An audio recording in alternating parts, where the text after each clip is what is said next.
within living memory of the Holocaust, after which the world said it would never happen again, anti-Semitism has returned. But what is anti-Semitism, and why should its return be cause for grave concern, not only for Jews, but for all of us? Historically, anti-Semitism has been hard to define because it expresses itself in such contradictory ways. Before the Holocaust, Jews were hated because they were poor and because they were rich, because they were communists and because they were capitalists, because they kept to themselves and because they infiltrated everywhere, because they clung to ancient religious beliefs, and because they were rootless cosmopolitans who believed nothing. So what is anti-Semitism? Let's be clear, not liking people because they're different isn't anti-Semitism, it's xenophobia. Criticizing Israel isn't anti-Semitism, it's part of the democratic process, and Israel is a democracy. Anti-Semitism is something much more dangerous. It means persecuting Jews and denying them the right to exist collectively as Jews with the same rights as everyone else. It's a prejudice that, like a virus, has survived over time by mutating. So in the Middle Ages, Jews were persecuted because of their religion. In the 19th and 20th centuries, they were reviled because of their race. Today, Jews are attacked because of the existence of their nation-state, Israel. Denying Israel's right to exist is the new anti-Semitism. And just as anti-Semitism has mutated, so has its legitimation.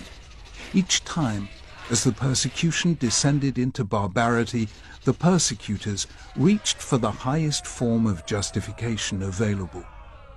In the Middle Ages, it was religion. In post-Enlightenment Europe, it was science, the so-called scientific study of race. Today, it's human rights. Whenever you hear human rights invoked to deny Israel's right to exist, you are hearing the new anti-Semitism. So, why has it returned?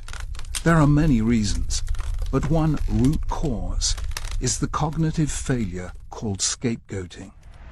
When bad things happen to a group, its members can ask one of two questions: what did we do wrong?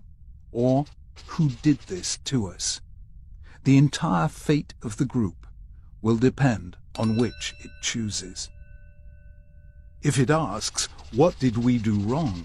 It has begun the process of healing the harm. But if instead it asks, who did this to us? It's defined itself as a victim. It will then seek a scapegoat to blame for all its problems. Classically, this has been the Jews, because for 1,000 years they were the most conspicuous non-Christian minority in Europe, and today, because Israel is the most conspicuous non-Muslim country in the Middle East.